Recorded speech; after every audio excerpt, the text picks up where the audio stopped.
Throughout the world today, safety is becoming more and more important. Important because technology is advancing and becoming more complicated, and because it makes sense to maintain a safe and healthful place to work.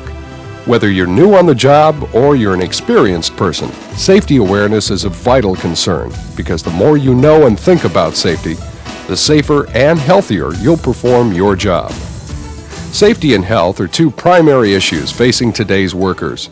Safety in the sense of physical hazards that could harm you, such as broken bones, crushed fingers, slips and falls, and so on. Health hazards are those hazards that could affect your health, such as chemical exposures, radiation, gases, vapors, fumes, and mists. Both safety and health require each individual to be aware of these potential exposures and to reduce the effects of these hazards by working and acting in a safe manner, obeying your company's safety rules, and when in doubt about the safety and health of your workplace, to report it to your supervisor. This program is designed to make you more aware of the safety and health exposures and what your responsibilities are in your company's safety and health efforts. We'll only touch the surface and list some of the basics, but it's really up to you to know the safety and health rules for your job and to put those rules into action on every job, every day. Housekeeping. The most basic of all safety and health rules begins with housekeeping, keeping your work area neat, clean, and organized. When you see something on the floor, pick it up, even if it's not in your department, because safety is a team effort. Not only your safety, but the safety of all employees. Wiping up spills and leaks when they occur, emptying trash cans when they're full, disposing of oily rags in proper containers. Housekeeping is perhaps the most important basic safety rule there is, but it takes effort on your part every day. Machinery. Machines and equipment keep your company on the move. Even office machines require special attention, proper maintenance, lubrication, inspection before using.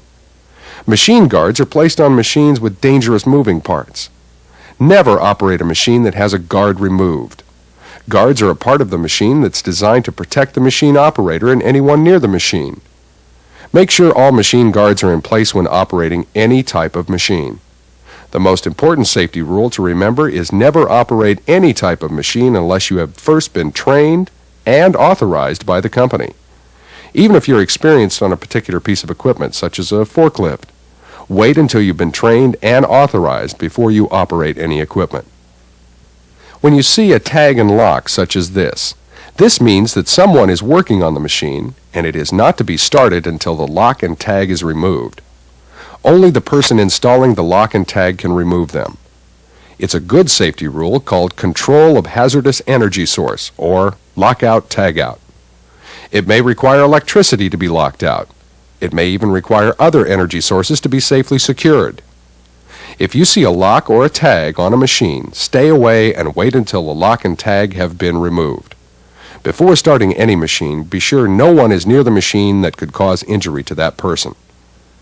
We'll talk about personal protection in a minute, but when you're operating moving machinery, don't wear gloves. Gloves can get caught in the moving parts and pull your hand into the moving parts, causing a more serious injury.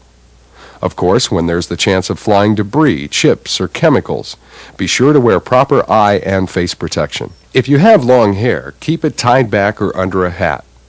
Getting long hair caught in the moving parts of a machine can create serious injuries, just as loose-fitting clothing can pull your body into the moving parts. Rings and jewelry are also problems when working around machines. Leave your rings and jewelry at home when working on machinery. Personal protection. Your organization will supply you with proper personal protection when your job requires it. Your responsibility is to wear it when it's provided. Safety glasses, face shields, goggles, gloves, respiratory equipment, hearing protection, and many other personal protection equipment is available for each specific job. Learn how to use it and wear it where required. No matter what job you have, good leather-topped shoes afford some protection from minor abrasions, cuts, and chemical spills. Tennis shoes may be more comfortable, but they don't afford much protection, so follow your organization's policies and procedures when it comes to personal protection. Fire protection. Fire protection is everyone's job. Good housekeeping and proper storage of materials goes a long way preventing fires, but there's more. Learn where the exits are located. Fire extinguishers sort of blend in after a while because they're not used on a daily basis. You should know where they're located and how to use them in an emergency. If you're not sure, ask your supervisor for information. Many companies have sprinklers installed to extinguish fires, but you can help by not stacking any material within 18 to 36 inches below sprinkler heads. If you block the sprinkler head, it can't do its job when an emergency arises. Electrical safety. So much of today's equipment runs on electricity. Some of the basics of electrical safety include not using electricity in damp or wet locations. Even using power tools with sweaty hands can cause an electrical shock. Inspect your equipment before using it. Check for cracked, frayed, or cut cords. Damaged plugs can lead to an electrical shock. If you notice a third prong broken or missing from a three-prong plug, don't use the equipment until it's repaired. This third prong is a ground which protects you from electrical shock in case of a malfunction of the electrical equipment. Some portable power tools are double insulated, which will appear on the manufacturer's label. This means the inside part of the equipment is insulated, so you'll have some protection in the event of a short or malfunction. With double insulated power tools, there is no need for a three-prong grounded plug. Double insulated tools will use only two-prong plugs, but it's your responsibility to make sure the equipment tag states it's double insulated, or you'll need the three-prong ground on the plug. Material handling. In every job, there's a need to handle material and equipment. Watch your fingers and hands when moving anything. One of the most common injuries is crushing your fingers and hands between the object you're carrying and a door, wall, or on the ground. If you're handling rough or sharp parts, wear gloves. Lifting safely is equally important. Know how to lift safely. If the object is too heavy or an odd size, get help. The most important part of safe lifting is to understand how your back works so you can make the proper lifting decision no matter how difficult the load is or where it's located.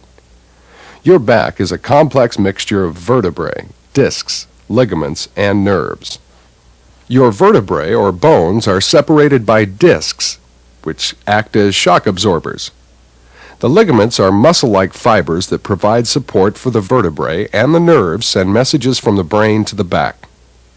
When you bend over like this, your discs are pinched on one side, creating a tremendous amount of pressure on one side of the discs. After a long period of abuse, the discs can wear out and leak, causing your vertebrae to push closer together, and quite possibly pinching your nerves. If you keep your back in its natural position when lifting anything, your discs are positioned properly and won't be abused. Let's take a look at a person lifting safely. Bend over the object you're going to lift. Get a good palm grip so the object won't slip off, and pull the object close to your body. Now, stand up. You'll notice that the back was in its natural curve when the person was picking up the object. Ligaments weren't stretched and the back wasn't abused. The first reaction is always, "That's nice, but my job isn't always that easy. I have to lift odd-sized loads, and I can't always bend my legs to pick something up." That's exactly right. There are thousands of lifting situations where you aren't always lifting a box. That's the time to stop and think about your discs and your responsibility to make a safe lifting decision regardless of the situation. If you'll keep your back in its natural curvature, with the discs evenly spread over the bones, you won't have a back injury. Use your free hand to help support your back. Use your legs as support when you can. Get help when it's needed. Don't stretch when you're lifting. Don't lift and twist. All common sense items. The most important part of lifting safely is you. Think about the lift. Then use your good judgment and protect your back, nerves, ligaments, and those very delicate discs. Chemical safety.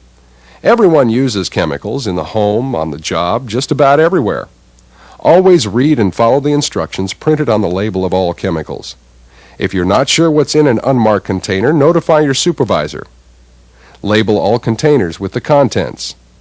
Don't mix chemicals unless you've been trained and authorized to do so. All chemicals in the workplace have a Material Safety Data Sheet, or MSDS. This data sheet provides you with a lot of technical information that may not be listed on the chemical label.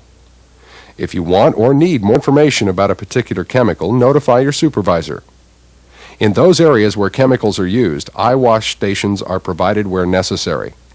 Be sure you know where these stations are located and how to use them in emergencies. Wear proper protection when working with chemicals. There's no reason to take chances with chemicals and hazardous materials. Enforcing the rules. The vast majority of injuries in the workplace are caused by the unsafe acts of employees. Taking shortcuts, not following proper procedures, negligence, or just failing to do something.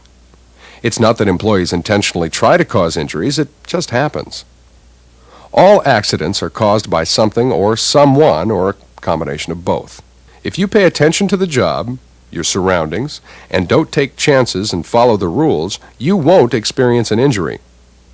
That's your responsibility. If you do cause property damage or an injury, the company has a responsibility to explain what you did wrong and how to correct the deficiency. That's called training. It's not disciplinary action, but if you continue to cause injuries or property damage, disciplinary action may result. Many employees see this training or counseling as being written up. It's simply the only way a person will know what went wrong and how to correct the behavior that caused the situation. A good safety and health program is designed for all employees, and if a person works or acts in an unsafe manner, it's bad for the whole team. Working and acting safely is a job requirement, and it's your responsibility. If you are involved in property damage or an injury, report it to your supervisor immediately. Proper first aid or medical attention, if needed, will be provided. A small scratch left untreated can turn into a much larger problem, so report all injuries to your supervisor when they occur, even if you don't think medical treatment is required. There are probably hundreds of safety tips we left out, but the more aware you are of safety and health, the safer and healthier you'll be. It's a team effort and requires your cooperation and assistance. Take time for safety. Safety matters, and you certainly matter. Thank you.